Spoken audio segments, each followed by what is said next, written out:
Welcome to the deep dive. Mm. So you hear those first few notes of a synth riff, Oh, yeah. and your mind immediately goes to, what, a skinny tie? A really gravity-defying haircut? You're thinking of new wave. You're thinking of new wave. And look, we all love that 80s nostalgia trip. Of course. But that glossy surface, it hides a story that's so much more complex. Exactly. I mean, new wave was much more than just a soundtrack for a decade. Our mission today, looking at the source material, is to really understand that this movement was the crucial cultural bridge between, the fury of punk Right. and the high-tech mediated world that was coming in the 1980s. So we're not just talking about another music genre. The core argument in the research is that new wave was more of a cultural label. Yes, a label that somehow defined entire period sensibility. So for you, the listener, the goal here is to cut past that superficial image and really grasp the intellectual, artistic, and, well, often politically anxious core of this whole era. Think of it this way. The artists who were creating new wave, they were trying to figure out how to be rebellious and experimental in a world that had just suddenly become very technological. Then very cynical. And very cynical. Yeah. They basically traded the safety pin and the 3 chords of punk for the sleek, cold precision of the synthesizer. That is a perfect way to put it. So let's unpack that. Let's start right where all that energy began, in the aftermath of punk rock's brilliant but really brief flame. Well, the initial punk movement in '76, it was absolutely necessary. It was simple, fast, fiercely anti-establishment. Gut reaction. A total gut reaction to the bloated arena rock of the time. It worked because it was so simple and raw. But that same intensity, the very thing that made punk so revolutionary, it also kind of limited its lifespan, didn't it? It had to. I mean, by its very nature, punk rejected complexity. And great artists, especially the ones trying to start a revolution, they crave new forms of expression. And of course, once something that big in counterculture hits the charts, the commercialization clock starts ticking. The shock value just wears off. So the question for them was, how do you keep the spirit of punk, that experimental anti-status quo energy, without just repeating the same old formula? You can't just keep playing 3 power chords and screaming. But needed new tools. Precisely.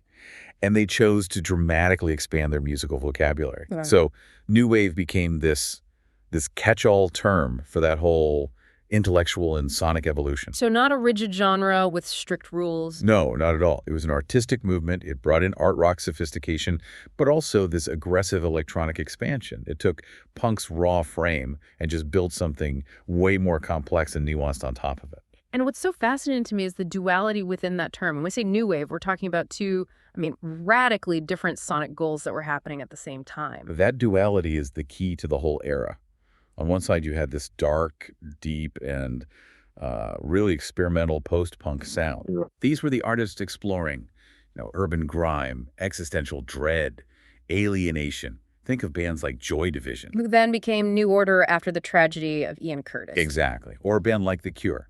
That sound is pure intellectual withdrawal. It's that late-night anxiety of a city living under a constant shadow. It's bleak. It's introspective. Absolutely. But then, on the complete opposite end of that spectrum, you had the artists who just grabbed the new technology for maximum commercial impact. The glossy, flashy, super catchy pop. This is the side most people remember from MTV. Duran Duran, Spandau Ballet, ABC.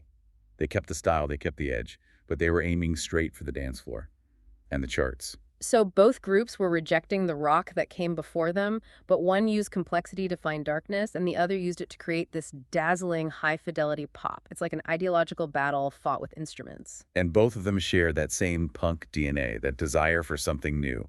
But their destinations were miles apart. And this ability to hold such extremes is exactly why new wave works so well as a broad cultural label. And the mechanism that allowed for that huge expansion, from angry, simple thrash to the sleek, emotional pop, that was a huge shift in instrumentation. This is where technology really takes over. Oh, yeah. The analog synthesizer and the drum machine weren't just new instruments. They represented a philosophical break. They created that cold, mechanical, and often purposefully impersonal sound that just defines the era. And the synth also democratized sound, didn't it? Totally. Suddenly, a small band, not a lot of resources. They could create sounds that used to need a whole orchestra or tons of expensive studio time. Two people could sound like an army. Acts like Gary Newman and Ultravox were true pioneers in this. Yeah. Their music didn't just use technology. Their music sounded like technology. It was the future arriving, sometimes thrilling, sometimes a bit terrifyingly mechanical. Right. And the drum machine, with its perfect, unvarying rhythm, it was such a sharp contrast to the human, often sloppy drumming of classic rock. It just reinforced that sense of cold urbanity. That mechanical sound was the perfect backdrop for the lyrical themes that were bubbling up, all that Cold War anxiety. For sure. But New Wave wasn't just about electronics. It was the ultimate fusion movement.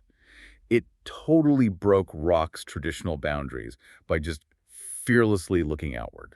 This cross-pollination just shows that artists were looking way beyond the narrow history of rock and roll. They were engaging with global street music, with dance culture. And they weren't just borrowing bits and pieces. They were integrating these sounds. You see a band like Talking Heads, David Byrne, grabbing these really complex funk rhythms and then injecting them with this intellectual kind of angular delivery. They didn't sound like Parliament, but they were definitely using that rhythmic engine. Or you have the Police taking the serious, heavy syncopation of reggae grooves and turning them into these massive pop hits. They showed that you could polish these global sounds and put them in a rock framework without losing all the edge. And then you have acts like Blondie, who were just fearless. They adopted a full-on disco dance sensibility. Their song Heart of Glass. That's not a rock song with disco bits. It's pure electropop and disco. It showed a total willingness to just embrace commercial dance music. And this adventurous spirit wasn't just for the superstars, was it? No, it was everywhere. From the charts down to the underground clubs. You see it in regionally successful bands like Furniture, who are around for over a decade, or even in these aggressive theatrical post-punk acts like the Bollock Brothers. This wasn't just a trend, it was a fundamental shift in how music was being made.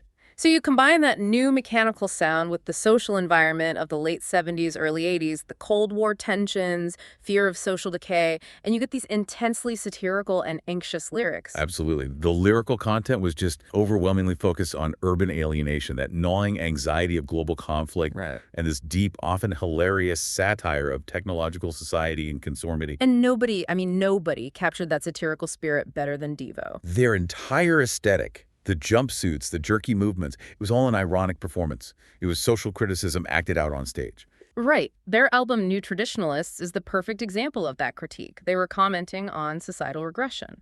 The idea that despite all our advanced technology, we were becoming less evolved, more conformist. They were literally using the sound of the future, the synthesizer, to warn us about the future. Which is fascinating, because the cold, perfect precision of the synth and the drum machine, the medium, was perfectly suited to deliver their message of social breakdown and sterility. The medium and the message were completely aligned. Irony, style, and visuals. If the 70s were mainly about sound and maybe album art, the 80s were just completely dominated by image. And New Wave was perfectly poised to capitalize on that shift, especially when MTV arrived in 1981. The launch of MTV was a tectonic event. I mean, it instantly established New Wave as a visual and sound fusion genre. A band couldn't just release a song anymore. No, you had to release a stylized cinematic video. Yeah. You were selling a complete aesthetic package. Absolutely. Bands like Duran Duran with their exotic locations and huge production values, There. or A Flock of Seagulls. Their hair became as iconic as their music. Exactly. They understood immediately that the visual was inseparable from the sonic. They were marketing the early 80s dream. And that aesthetic, it wasn't unified. It was visually fractured, carrying on that punk DIY spirit through these wildly contrasting fashions. Let's talk about that fashion duality. Well, on one hand, you had neo-romanticism. This was pure theatrical escapism, a dramatic rejection of drab reality. Ornate androgynous looks, silk shirts, heavy eyeliner for everyone. Vivid colors, and a real commitment to theatrical flair. It was about creating a fantasy persona. But then contrasting that completely, you had the synth pop look. Totally different. It was monochrome, streamlined, futuristic, often had angular shapes, minimal, sometimes military-inspired lines. It was all about projecting a sense of sleek, cold urbanity. Less romance, more dystopian efficiency. Right. But both styles were a radical break from the denim and long hair of the generation before. And the connection wasn't just to street fashion.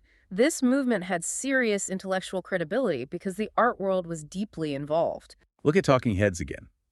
David Byrne, who was art school educated, wasn't just listening to funk records.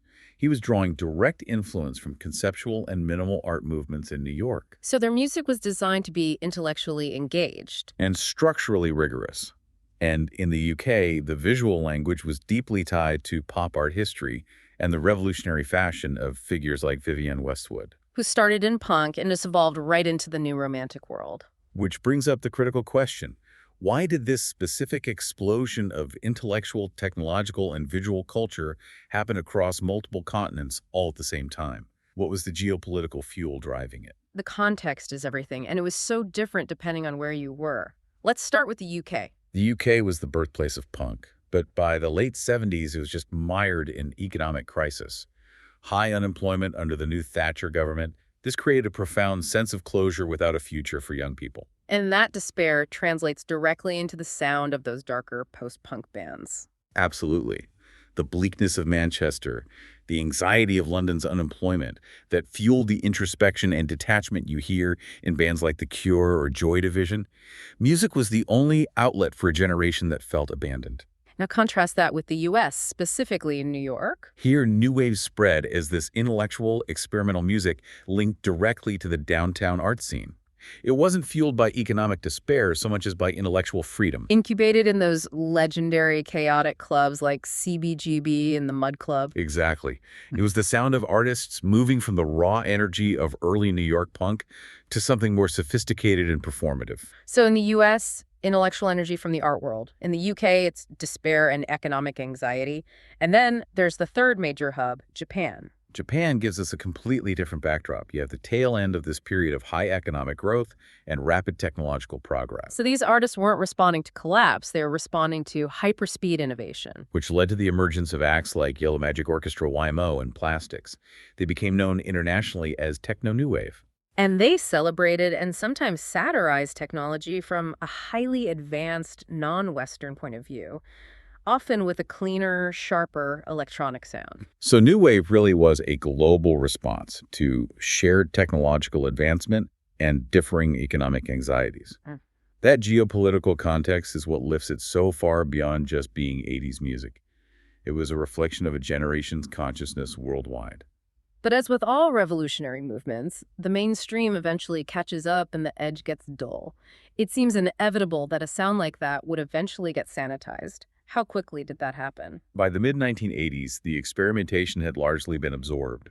The sources point out that new wave became increasingly commercialized, heavily standardized. Tied directly to that safe, shiny MTV imagery. Right, the unique, challenging edge softened as the sound just became the default setting for pop music production. But the core spirit, that hunger for experimentation and fusion, it didn't just disappear.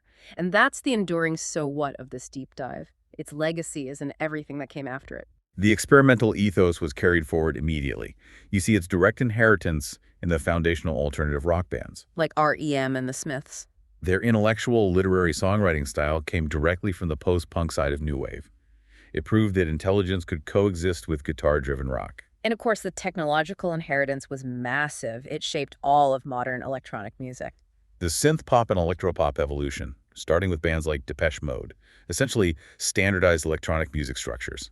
That DNA leads directly to modern acts today, like CHVR CHES or the 1975 or Grimes. The sound design they pioneered is now just the bedrock of global pop. And we can't forget that culture is cyclical. The post-punk revival in the early 2000s. Oh yeah, Interpol, Franz Ferdinand, The Strokes. They proved that this specific sound, the angular guitars, the smart lyrics, the synth hooks, is perpetually relevant. Because the anxieties it was addressing, they never really go away. And that's the final definition, what we want you to take away from this. New wave was a major historical turning point because it transcended those rigid genre walls. It didn't just produce songs. It elevated music into a total cultural movement. It combined music, fashion, high art, and social critique. It really was this synthetic art of the era. The perfect, multifaceted mirror reflecting the anxiety and the technological excitement of a world right on the cusp of the digital age. That's right. The complexity and duality of new wave were dictated by those profound global economic and technological shifts happening all at once in these different cities. It was a sophisticated reaction to a sophisticated moment in history. And the plot that still resonates so much for me is that biting element of irony and satire, particularly how bands like Devo use the new technology, the synth, the drum machine, to critique the very society that produced them. Which leads us to our final thought, something for you to chew on. If New Wave was the defining movement that satirized Cold War anxiety and that first big wave of technological With society. synths and early computing. Exactly. Yeah. How is today's music responding to the anxieties and the technological dominance of the 21st century? Are we seeing that same level of biting satire against AI and social media, or are we maybe just embracing the machine completely?